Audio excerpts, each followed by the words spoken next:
This is Lake Como in the Italian lakes, just about an hour's away from Milan. Gonna have a look around a few towns here and see if I can find some interesting sights to see.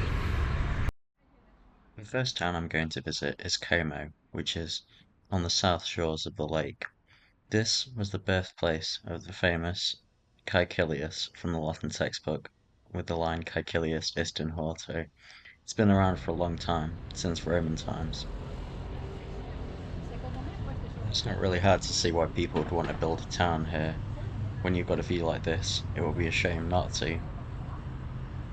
Starting from Como, I hope to head up the lake to the famous town of Bellagio.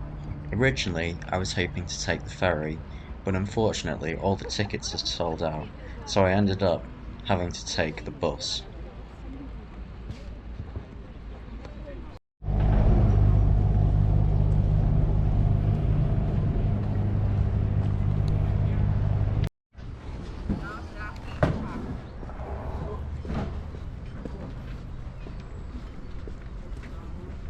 Now, Lake Como is a very popular area, especially with the rich and famous, and George Clooney and Madonna have villas around here. Don't worry, I didn't go trying to find them, but you can see from the architecture around here that it's a place which clearly has a lot of money sloshing about.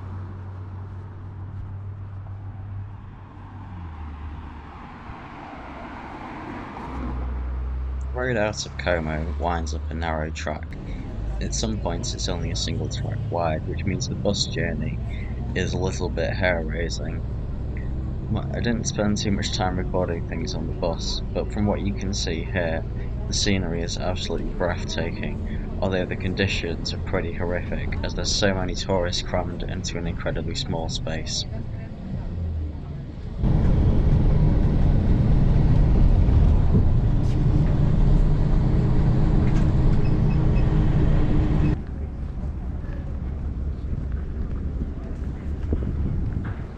After nearly an hour spent on a crowded and overheated bus, I was glad to finally make it to Bellagio, which is one of the most stunning places that I've ever seen.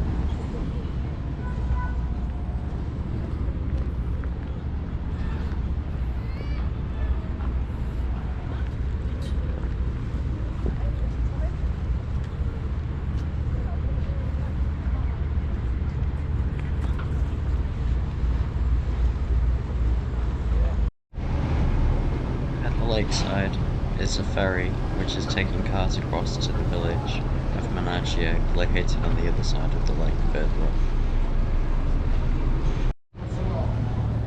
The lakefront is filled with delightful shops and hotels selling food and drinks. I had a wonderful marmalade croissant and a lemonade while I was here. The quality of the food in Italy is excellent.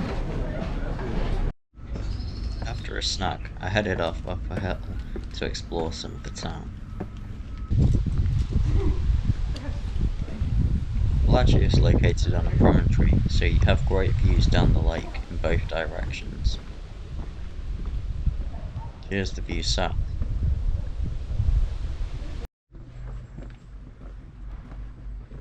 And here's the view north. You can see the Italian Alps and further behind them the Swiss Alps in the background.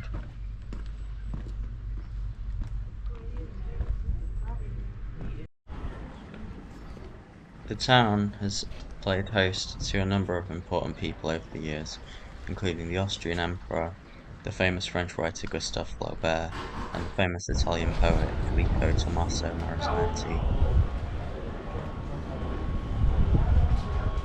The town centre is typical of an old Italian town, with tall, high-rise buildings, narrow streets which you can only get down on foot or by Vespa, and interesting small independent shops.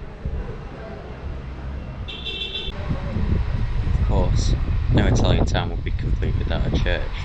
Here we have the Basilica of St. James, dating from the 12th century.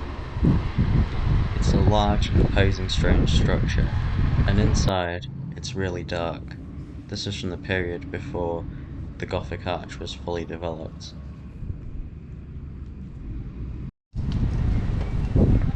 Back in the sunshine, I'm headed to La Punta Spartivento platform with a view out across the whole lake.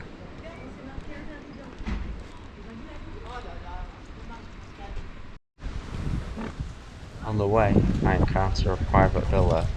I obviously can't go inside, but the roses hanging over the walls smell wonderful.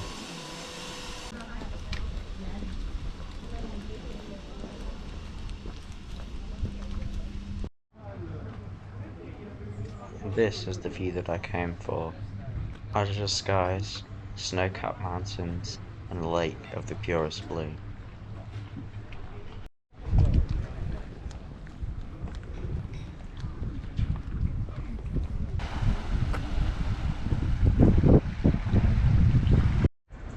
I'm now heading out of town to my next destination, which is the famous gardens of the Villa Melzi.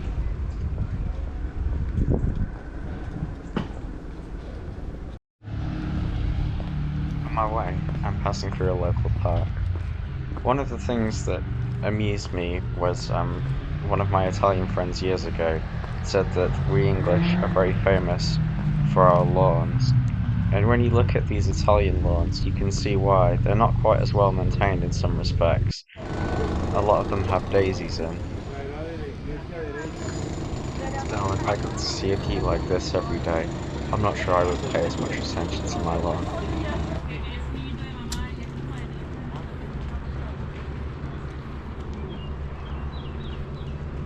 Just about to enter the famous gardens of the villa, and these have absolutely perfectly manicured lawns. I've never seen a place quite as amazing as this.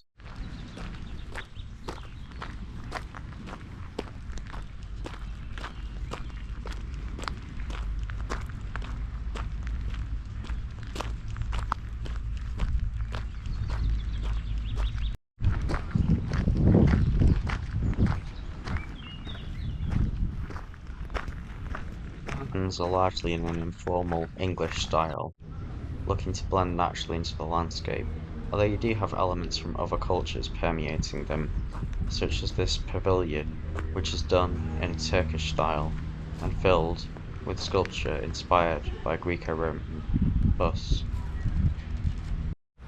These two trees so close together reminded me of the myth of Baucis and Philemon, where an old couple were granted to die together and turn into trees upon their death.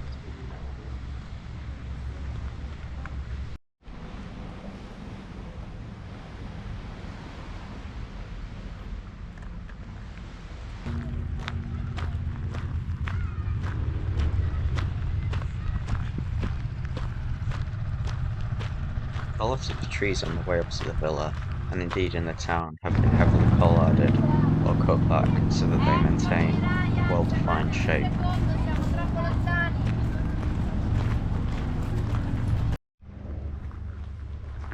This is where I had my first sight of the villa itself, rising from the shores of the lake in a well-defined classical style.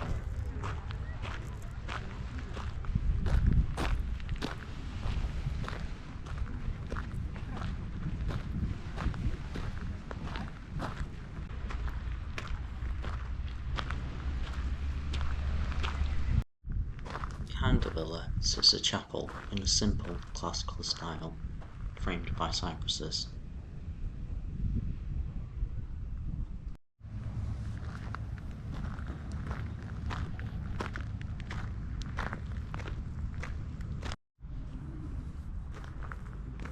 Behind the house is the orangery.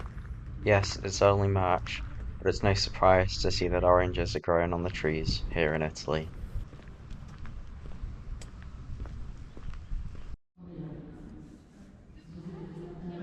Inside the orangery is a small museum dedicated to the inhabitants of the villa. Here you can see busts of Napoleon, who was the patron of Melzi, and his family. And here is a statue that Melzi managed to obtain. It's a copy of one of the most famous statues from antiquity, that of Laocoon and his sons. On the walls at the end of the orangery are some delicate wall paintings which have been removed from a local church and stored here specially for tourists.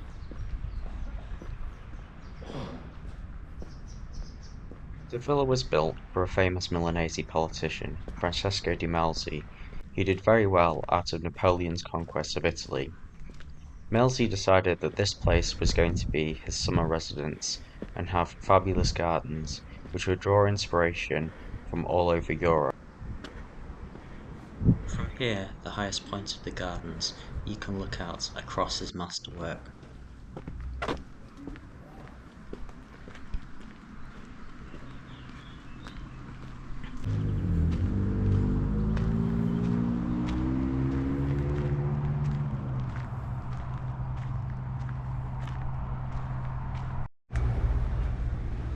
The edge of the gardens is marked here by three pots and a golden gate. It's here that I decide to turn back, leave Bellagio and return to my hotel in Milan. But to get back, I'm going to take the scenic route.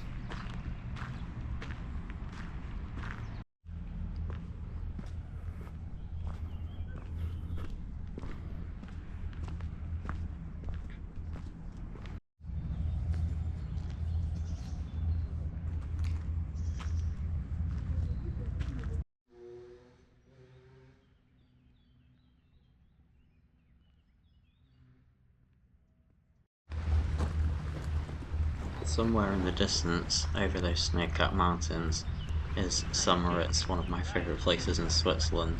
It's really interesting seeing so far up the lake from here. Well, that's about it in Bellagio. I'm heading back to Como on the bus. Hopefully I'll have a nicer trip back than I did on the way here. Thanks for watching.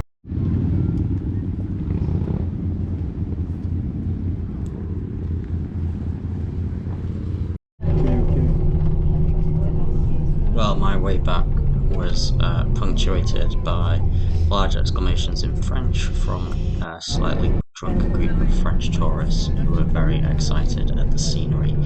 But other than that, it was lovely, and you can see I still had amazing views all the way, including this final sunset over Lake Como. Thank you very much for watching, and I hope you will continue to follow my adventures going forwards. Bye for now.